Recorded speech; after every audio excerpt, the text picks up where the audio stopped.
कोल्हापुर नाम का एक बहुत पुराना इलाका था। वहाँ पे जगन नाम का एक आदमी था जिसके लच्छे पराठे पूरे इलाके में बेहद मशहूर थे। जगन के लच्छे पराठे खाने दूर दूर से लोग आते थे और वो भी अपनी दुकान में काफी व्यस्त रहता था। उसकी दुकान पे कई सारे नौकर चाकर थे, जिनमें से एक थी माधुरी।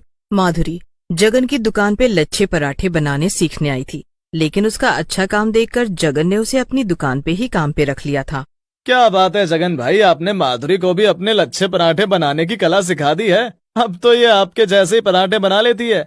अरे इसमें मैंने क्या किया भाई, ये तो सबकी अपनी अपनी कला है। माधुरी में वो कला पहले से ही थी, मैंने तो बस उसे निखारने में इसकी मदद की है। सही बात है। फिर माधुरी और जगन अपने अपने काम पे लगे रहते हैं और शाम हो जाती है। शाम को जगन दुकान बंद कर देता है और माधुरी भी अपने घर के लिए निकल पड़ती है। वो अकेली रहती थी और उसका घर पास में ही था। ओहो, आज तो बड़े ही ग्राहक थे दुकान पे। कितने सारे लोग आए हुए थे लच्छे पराठे खाने के लिए। मेरे तो हाथ ही दुख गए पराठे बनाते बनाते। अरे अरे तो आओ, मैं तुम्हारे हाथ दबा दूं मेरी मधुरानी। माधुरी पीछे मुड़कर देखती है तो वहाँ पे बिरजू खड़ा हुआ था। वो एक नंबर का आवारा किस्म का लड़का था और वो काफी वक्त से माधुरी के पीछे पड़ा हुआ था। वो माधुरी से शादी करना चाहता था। अरे तू फिर आ गया लफंगा, तुझे कितनी बार समझाया है कि मुझसे दूर रहा कर, लेकिन तुझे तो बात समझ में ही नहीं आती है। अरे क्यों भड़क रही हो तुम मधु, कभी कभार जरा प्यार से भी बात कर लिया करो ना। अरे मेरी जूती करे तुझसे प्यार से बात। और क्या ये मधु मधु लगा रखा है? मेरा नाम माधुरी है, माधुरी। फिर माधुरी गुस्से में वहाँ से चली जाती है और बिरजू हंसते हुए खुद से कहता है, अरे मेरी प्यारी मधु, कब तक मुझसे भागती रहेगी? एक न एक दिन तो तुझे मुझसे शादी करनी ही होगी। मधु बिरजू से बहुत परेशान थी। वो उससे शादी करना चाहता था, लेकिन मधु को वो बिल्कुल भी पसंद नहीं था। मधु अपने काम पर लगी हुई थी, लेकिन तभी वहाँ पर बिरजू आ गया। अरे तू फिर आ गया, तुझे एक बार समझाया ना, बात समझ नहीं आती है क्या? देख माधुरी, मेरी बात को समझने की कोशिश कर। अरे मैं तेरी सारी जरूरतों का ख्याल रखूंगा, तू एकदम रानी की तरह रहेगी मेरे साथ। मुझसे शादी करने के लिए हाँ कर देना। तेरा दिमाग तो ठीक है ना बिरजू, या फिर तू नशे में बात कर रहा है? भला मुझे तेरी कौन सी जरूरत पड़ने लगी? अरे मैं अपनी मेहनत से लच्छे पराठे बनाती हूँ और तेरे जैसे 4-5 निकम्मों से ज्यादा मैं अकेली कमा लेती हूँ। मुझे तेरी कोई जरूरत नहीं है और ये मेरी तरफ से तुझे आखिरी चेतावनी है। अब अगर तू मुझे दोबारा नजर भी आया ना, तो मैं पुलिस स्टेशन में तेरी शिकायत दर्ज करा दूंगी, समझा? इतना कहकर माधुरी वहां से चली गई, लेकिन बिरजू को बड़ा अपमानित महसूस हो रहा था। माधुरी ने उसे निकम्मा कहकर उसके मुंह पर एक बड़ा तमाचा मारा था। ये माधुरी तो बहुत ही घमंडी निकली। कहाँ मैंने इसे रानी बना के रखने के सपने देखे थे और कहाँ इसने मुझसे दुश्मनी मोल ले ली है। तो फिर ठीक है, बहुत घमंड है ना इसे अपने लच्छे पराठे बनाने के काम पर। अब मैं भी देखता हूँ कि ये पराठे कैसे बनाएगी। अगले ही दिन बिरजू ने अपने इरादों को अंजाम देने की ठान ली। उसे पता था कि लच्छे पराठों का आटा माधुरी ही गूंथती थी और इसीलिए वो सुबह जल्दी उठकर माधुरी के घर के बाहर पहुंच गया। माधुरी ने आटा बनाकर रख दिया था और दुकान पर जाने के लिए तैयार हो रही थी।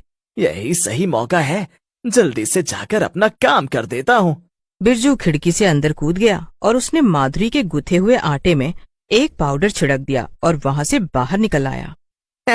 माधुरी की बच्ची, अब देखता हूँ कि कौन खाता है तेरे लच्छे पराठे। बहुत घमंड था ना तुझे कि तू मेरे जैसे 4 निकम्मों जितना कमा लेती है। अब जब सारे इलाके के लोग तेरे पराठे खाकर उल्टियां करते घूमेंगे, तब देखता हूँ कि तू क्या करेगी।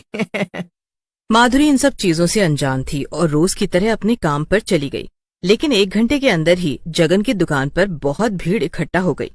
अरे क्या हुआ, आप सब लोग यहाँ एक साथ क्यों आए? क्या बात हो गई? क्या बात हो गई? अरे एक तो तुमने हम लोगों को खराब पराठे खिलाए और अब मासूम बन रहे हो। तुम्हारी वजह से कितने ही लोगों की तबीयत बहुत ज्यादा बिगड़ गई है। क्या? अरे ये आप कैसी बातें कर रहे हैं?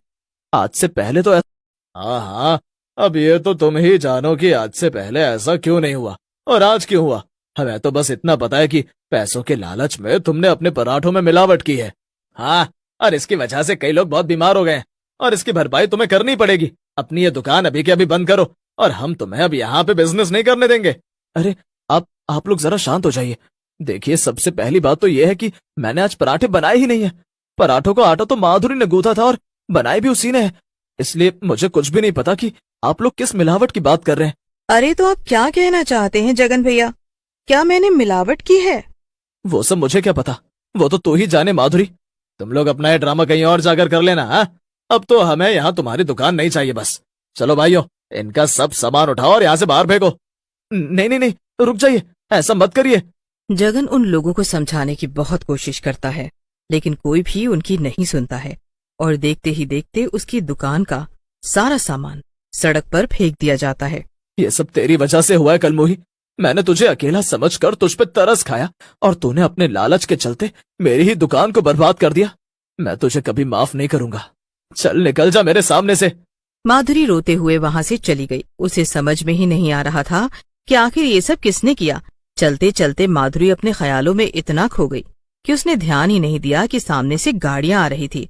अचानक से माधुरी के सामने एक कार आ गई और माधुरी को टक्कर मारकर चली गई।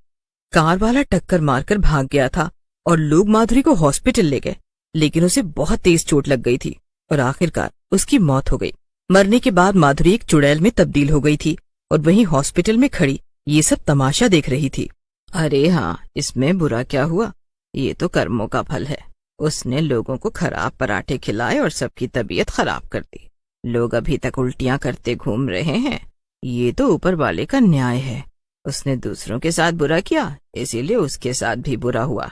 लोगों की ऐसी कड़वी बातें सुनकर माधुरी चुड़ैल का खून खौलने लगा। ये लोग कितने बुरे हैं। मैंने तो कुछ भी नहीं किया था और ये लोग मेरे मरने के बाद भी मुझे इतना भला बुरा सुना रहे हैं। ठीक है, अभी तक तो मैं बुरी नहीं थी, लेकिन अब इन लोगों के लिए मुझसे बुरा कोई नहीं होगा। मैं लच्छे पराठे बनाने वाली ऐसी भयानक चुड़ैल बन के दिखाऊंगी, ये सारे लोग अगले 10 जन्मों तक मुझे याद रखेंगे। गुस्से में माधुरी जगन की तबाह हो चुकी दुकान पे गई और अपने जादू से सारा सामान सही से लगा दिया। फिर वो अंदर जाकर लच्छे पराठे बनाने लगी।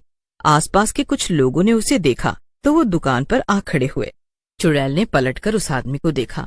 उसकी सिट्टी पिट्टी गुल हो गई। वो आदमी भागने की कोशिश करता है, उसके पहले ही चुड़ैल ने उसे पकड़ लिया। तुम लोगों ने मेरा बहुत दिल दुखाया है, अब मैं किसी को नहीं छोड़ूंगी। एक एक करके सबसे बदला लूंगी, लेकिन सबसे पहले तू खुद आया है मरने के लिए, इसीलिए मैं तुझे और भी खास मौत दूंगी। चुड़ैल गुस्से में एक बड़ा सा लच्छा पराठा उठाती है और उस आदमी के मुंह में ठूंस देती है। ये ले, खा और खाकर मर जा। मेरे पराठे मिलावटी नहीं थे, लेकिन अब मेरे यही पराठे तुम सबकी मौत का कारण बनेंगे।